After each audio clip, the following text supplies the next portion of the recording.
Hello everyone, welcome to our presentation. This presentation is about investigating whether Andrew and Jenny, a couple who lives in Toronto, can afford a $1 million house in Toronto, and what is the best option of payment that we could suggest for them based on their financial situation in the next 35 years period. This presentation is presented by me, Mina, my teammates, Danny, Chris, and Kelvin.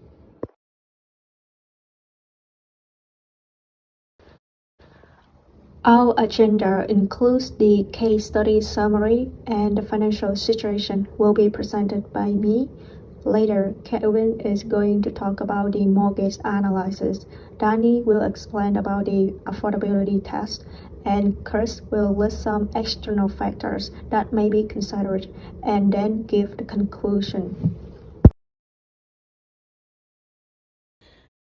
Now I'm going to summarize the couple's background so we can have an understanding of who they are, what they do, and how they come up with the plan of buying their first house in Toronto. Andrew and Jenny, both 30 years old. They are an engaged couple who both have individual, well-paying professions with room for advancement.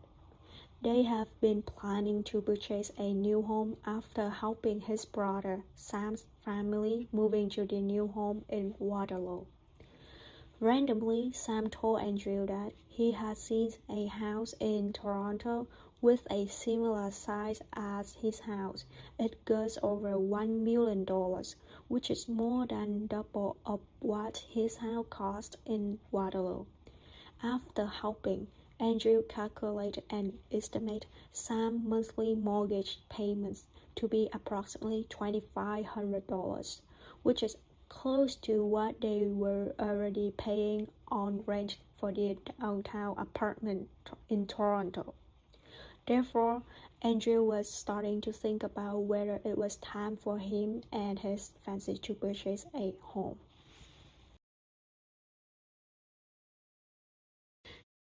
Now let's move on to their future financial situation discussion.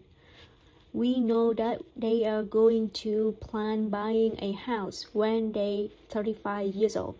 From the age of 30 to 65, their main sources of income will come from their salaries from work. From the age of 30, their combined income after tax is projected to increase gradually from $173,000 to $392,000 a year by the age of 45. After deducting their necessary expenses such as utilities, travel, shopping, and cable plan, etc. Their net income is calculated to be $4,519 a month. They currently do not deal with a mortgage, nor do they have any children expenses. Their total expenditures are accounted for 68.71% of their after-tax income.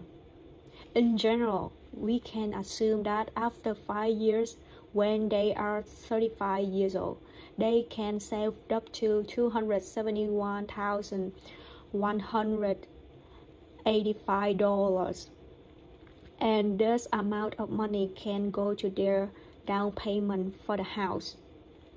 Aside from their net investable income, they both have a TFSA and RRSP account.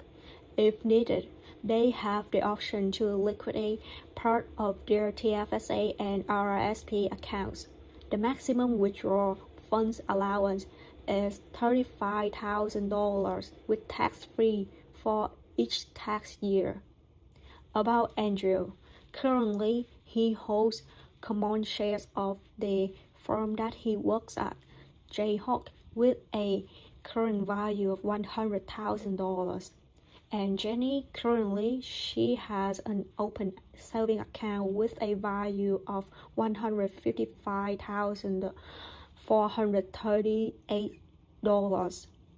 After the age of 65, their main sources of income will come from their retirement income.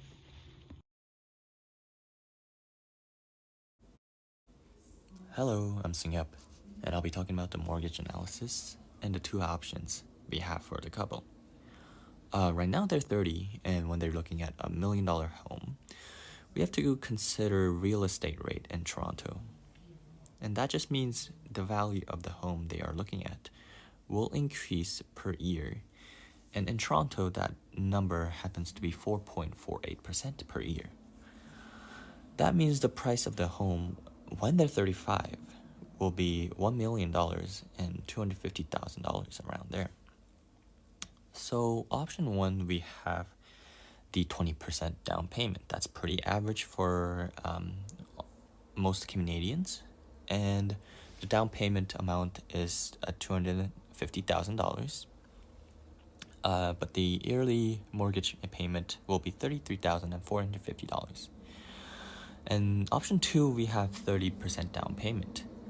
This is obviously more in down payment as the amount is $300,000 and $373,000.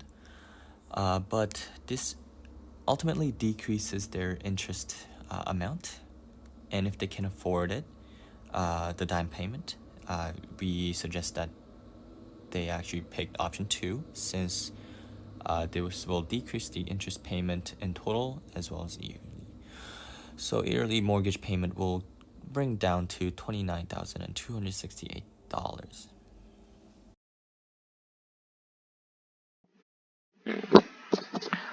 Hello everyone. My name is Danny, and I'm going to be discussing about the affordability test and the calculations involved in order to determine whether Jenny and Andrew can afford the mortgage in the future. So, before purchasing a home, it's essential to determine how much you can afford to allocate to mortgage payments. So, we can do so by using the gross debt service ratio and the total debt service ratio. So the gross debt service ratio calculates the percentage of your income that you need to pay for your monthly housing expenses. So we can calculate the GDS by determining their living costs and divide it with their total income before tax.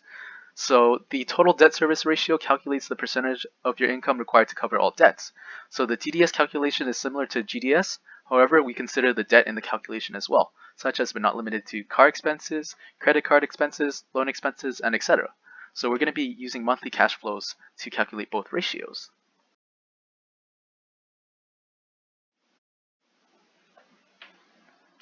Alright, so now I'm going to be calculating the monthly income, living costs, and debt expenses.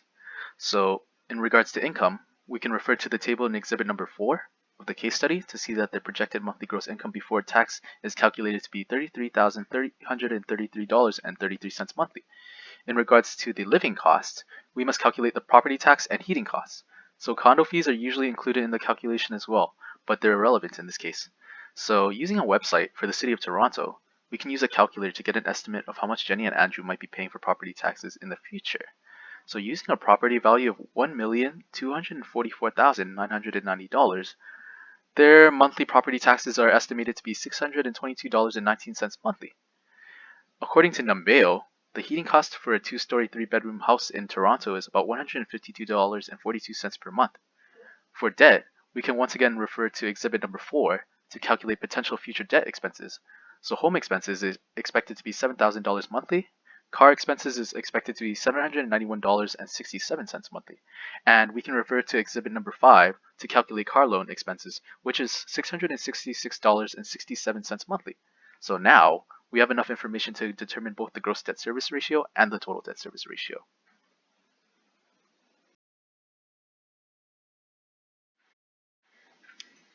Alright, so now I'm going to be calculating the gross debt service ratio and the total debt service ratio. So ideally, we want the GDS to be less than 32%, which is the industry standard. So as you can see on the slide, GDS is calculated by adding monthly mortgage payments, property taxes, heating costs, and 50% of condo fees, and you divide it by the monthly income before tax. So Jenny and Andrew's GDS is calculated to be 9.64%.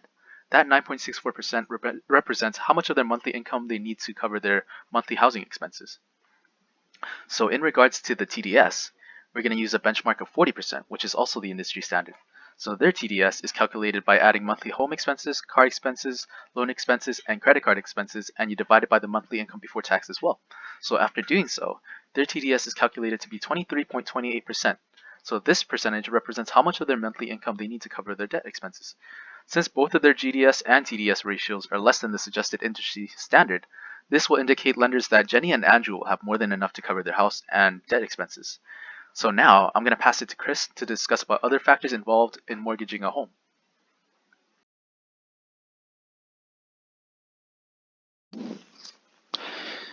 Hi, this is Chris, and after our mortgage analyze, we are going to talk about other factors that Andrew and Jenny need to consider about.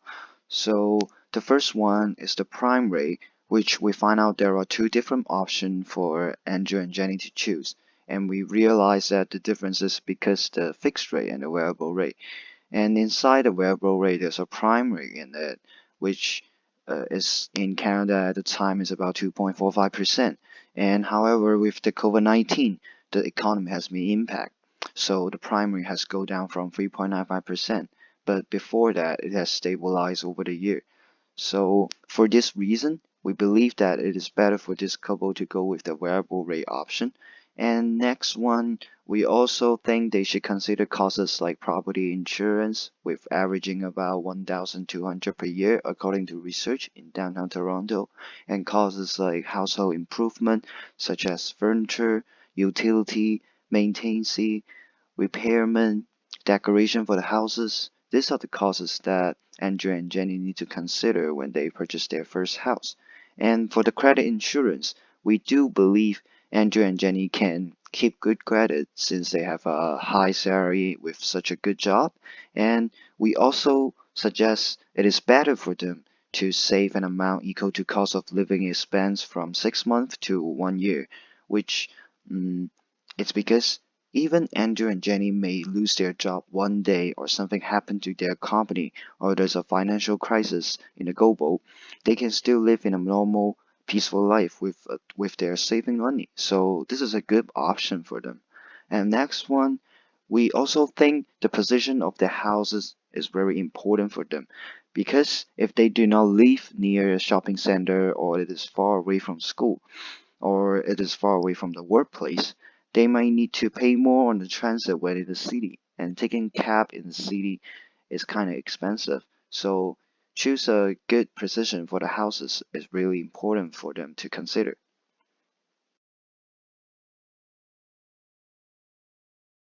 We believe that Andrew and Jenny are eligible to buy their first dream home with price about 1.2 million at the age of 35 years old, and goes with the monthly mortgage payment plan in 30 years with 5 years variable interest.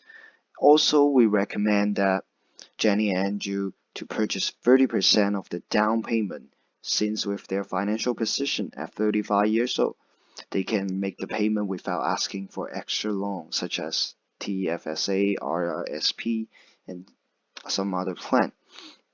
This option can save them from paying more interest, which will be better for them. And paying 20% down payment or more, they will not have to pay for the mortgage default insurance, and this will save more money for them. So for our analyze, we feel sure that Andrew and Jenny could purchase their first dream home in downtown Toronto. And this is our presentation for the cases. Thank you for watching.